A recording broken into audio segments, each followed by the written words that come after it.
ಕಾವೇರಿ ಥಿಯೇಟರ್ನ ಇವತ್ತು ಡೆಮಾಲಿಷ್ ಮಾಡ್ತಾ ಇದ್ದಾರೆ, ಮುಚ್ತಾ ಇದ್ದಾರೆ. ಬಹಳ ದುಃಖ ಆಗ್ತದೆ. ನಾವು ಆ ಸಿನಿಮಾ ಥಿಯೇಟರ್ಗೆ ಸಿನಿಮಾ ನೋಡ್ಲಿಕ್ಕೆ ಹೋದಾಗ ಗೇಟ್ ಒಳಗೆ ಕೂಡ ಎಂಟ್ರಿ ಆಗಕ್ಕಾಗ್ತಿರ್ಲಿಲ್ಲ, ಅಷ್ಟೊಂದು ಕ್ರೌಡ್ ಇರೋದು. ಸೊ ಆ ಸಿನಿಮಾ ಥಿಯೇಟ್ರಲ್ಲಿ ನಾನು ಆ ನಂತರ ಸಿನಿಮಾ ನೋಡ್ಲಿಕ್ಕೆ ಸಾಧ್ಯ ಆಯ್ತು. ಅದು ಹೇಗೆಂದ್ರೆ ನನ್ನ ಒಂದು ಸಿನಿಮಾದ ಚಿತ್ರೀಕರಣ ಅದೇ ಥಿಯೇಟರ್ ಅಲ್ಲಿ ಶೂಟಿಂಗ್ ಆಯ್ತು, ಕಾಂಪೌಂಡ್ ಒಳಗಡೆ ಥಿಯೇಟರ್ ಮುಂದೆ. ಸೊ ಕಲಾವಿದ ಆದ ನಂತರ ನನಗೆ ಓನರ್ಸ್ ಎಲ್ಲ, ಆ ಥಿಯೇಟರ್ ಮಾಲೀಕರು ನನಗೆ ಯಾವುದೋ ಒಂದು ಊರಲ್ಲಿ ಹೋದಾಗ ಅವರೆಲ್ಲರೂ ಬಂದು ನನ್ನನ್ನು ಮಾತಾಡಿಸಿ ಜೊತೆಲಿ ಫೋಟೋ ತಕೊಂಡು ಅವ್ರ ಖುಷಿಯನ್ನು ಹಂಚ್ಕೊಂಡು, ಖುಷಿ ಆಯ್ತು ಸಾರ್, ಈ ತರ ನಿಮ್ ಥಿಯೇಟರ್ ಸಿನಿಮಾ ನೋಡಕ್ ಆಗ್ತಿರ್ಲಿಲ್ಲ, ನಾನು ಅಷ್ಟೊಂದು ಕ್ರೌಡ್ ಇರೋದು, ಖುಷಿ ಆಯ್ತು. ಆ ಚಿತ್ರ ಇವತ್ತು ಮುಚ್ತಾ ಇರೋದು ಬಹಳ ದುಃಖಕರ.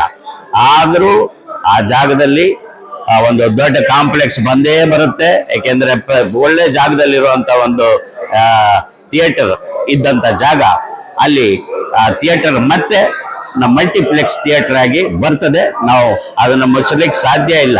ನವೀಕರಣಗೊಂಡಂತ ಒಂದು ಥಿಯೇಟರ್ ಬರ್ತದೆ, ಮತ್ತೆ ನಾವು ಸಿನಿಮಾಗಳನ್ನ ನೋಡಬಹುದು. ಯಾರು ದುಃಖ ಪಡಬೇಕಾಗಿಲ್ಲ.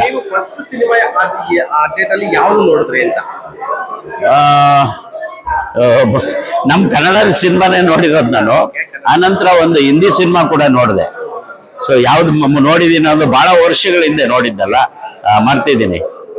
ಸಿಂಗಲ್ ಸ್ಕ್ರೀನ್ ಥಿಯೇಟರ್ಗಳು ಮುಗಿಸ್ತಾ ಇದಾವೆ ಈಗ ಅದೇ ಜಾಗದಲ್ಲಿ ಮಲ್ಟಿಪ್ಲೆಕ್ಸ್ ಬಂದು ಅಂದ್ರೆ ಕ್ರಿಯೇಟ್ ಮಾಡ್ತಿದ್ದಾರೆ. ಈಗ ಅದೆಷ್ಟು ಒಳ್ಳೇದಾ ಅಥವಾ ಹೆಂಗೆ ಅಂತ ನೋಡಿ, ಅದು ಒಳ್ಳೇದೇ.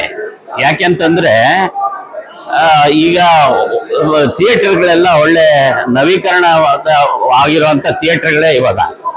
ಅಂತ ಥಿಯೇಟರ್ ಇದ್ರೆ ಜನ ಬರ್ತಾರೆ ಅಲ್ವಾ. ಹಾಗಾಗಿ ಆ ಜಾಗದಲ್ಲೇ ಒಂದು ಮಾಲ್ ಮಾಡಿದಾಗ ಜನ ಬರ್ತಾರೆ, ಆ ಜನ ಬರ್ತಾರೆ, ಖಂಡಿತ ಬರ್ತಾರೆ.